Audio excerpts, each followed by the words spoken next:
नमस्कार दोस्तों। बहुत बार हम सुनते हैं कि हमारे किसी दोस्त का या रिलेटिव्स का बचपन में अपेंडिक्स का ऑपरेशन हुआ रहता है। बहुत बार हमारे ओपीडी में पेट दर्द से पेशेंट आते हैं और पूछते हैं, मैडम क्या ये अपेंडिक्स है? तो हाँ, ये अपेंडिक्स हो सकता है, लेकिन हर एक पेट दर्द अपेंडिक्स नहीं हो सकता। अगर पेट दर्द है, उसके साथ उल्टियाँ हो रही है, हल्का सा बुखार है, तो हाँ, ये अपेंडिसाइटिस हो सकता है। तो मैं doctor Deepali Shelar, consultant general surgeon and laparoscopic surgeon, Medipoint hospital, मैं आपको अपेंडिक्स और अपेंडिसाइटिस के बारे में जानकारी देना चाहती हूँ। तो अब हम आते हैं, ये अपेंडिसाइटिस होता क्या है। अपेंडिसाइटिस यानी अपेंडिक्स में सूजन आना। तो ये अपेंडिक्स होता क्या है? जनरली हमारी स्टमक, उसके बाद स्मॉल इंटेस्टाइन जो अराउंड 6 मीटर लंबी होती है, वो जुड़ती है लार्ज इंटेस्टाइन में, जहाँ पे ये जंक्शन होता है, जहाँ लार्ज इंटेस्टाइन और स्मॉल इंटेस्टाइन का जंक्शन होता है, वहाँ पे एक फिंगर लाइक ऑर्गन रहता है जिसे हम बोलते हैं अपेंडिक्स। ये नॉर्मली वेस्टिजियल ऑर्गन होता है।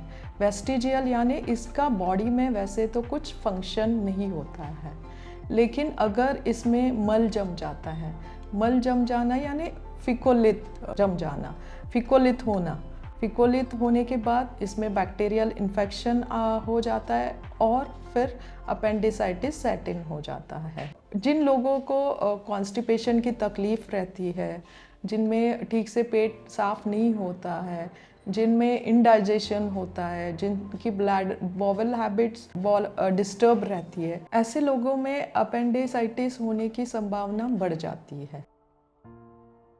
अभी हम जाते हैं कि इस बीमारी के लक्षण क्या होते हैं। जनरली ज़्यादातर ये बच्चों में पाया जाता है।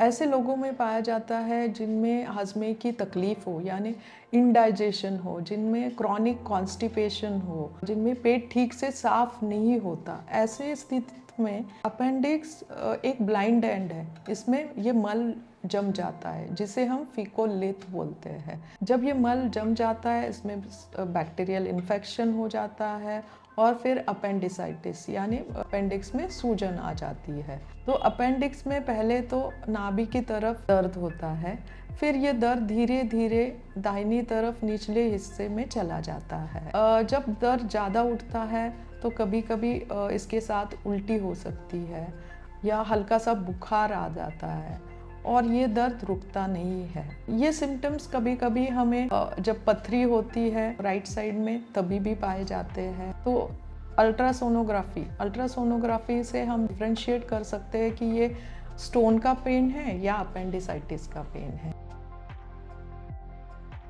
अभी हम जाते हैं कि अपेंडिसाइटिस को कैसे पहचानना है, यानी इसके लिए कौन सी ब्लड टेस्ट, कौन सी डायग्नोस्टिक टेस्ट ज़रूरी होती है।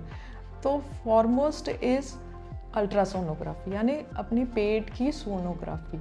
इसमें पता चल जाता है कि अपेंडिक्स में सूजन है कि नहीं, अपेंडिक्स का साइज़ बड़ा हुआ है कि नहीं, वो फूट गया है यानी रप्चर हो गया है, या इसमें कुछ लंप हो गया है, यानी कभी कभी अपेंडिक्स के पास एक गोला बन जाता है। ये सारी चीज़ें हमें सोनोग्राफी से पता चलती है। दूसरी, कभी कभी अपेंडिक्स के पोजीशन के कारण अपेंडिक्स सोनोग्राफी में ठीक से दिखता नहीं है। ऐसे स्थिति में हमें कभी कभी सीटी स्कैन एब्डोमेन करना पड़ता है। इसके साथ जो अन्य ब्लड इन्वेस्टिगेशन जैसे कि डब्ल्यूबीसी काउंट अगर बहुत ज़्यादा है तो इमीडिएट सर्जरी लग सकती है, यानी इन्फेक्शन बहुत सीवियर होता है। अगर ये नॉर्मल है या कंट्रोल में है, नॉर्मल लेवल में है, तो हम सिर्फ ओरल एंटीबायोटिक दे के हम इसका इलाज कर सकते हैं। अपेंडिसाइटिस को बहुत बार हम डॉक्टर्स एक्यूट क्रॉनिक अपेंडिसाइटिस ऐसे बोलते हैं। तो एक्यूट का मतलब सीवियर नहीं होता, एक्यूट का मतलब रहता है सडन अपेंडिसाइटिस, यानी ये टाइम पीरियड पे डिपेंड होता है।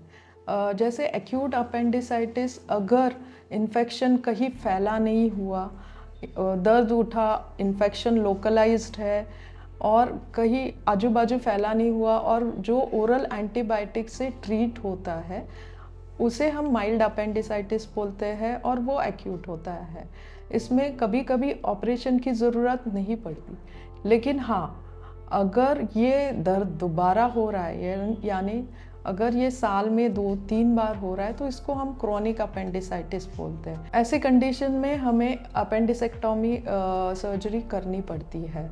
कभी कभी ऐसे होता है कि अपेंडिसाइटिस का इन्फेक्शन इतना फैल जाता है, वो रप्चर हो जाता है, और आजू बाजू की आंतड़ी वहाँ पे चिपक के एक लंप तैयार हो जाता है।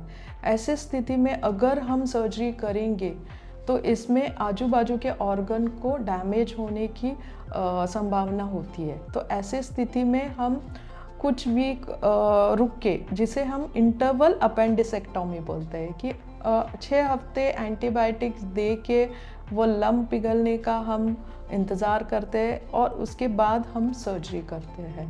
अगर अपेंडिक्स रप्चर हुआ है और पस फैला हुआ रहता है तो अपेंडिक्स की सर्जरी जल्दी करनी पड़ती है।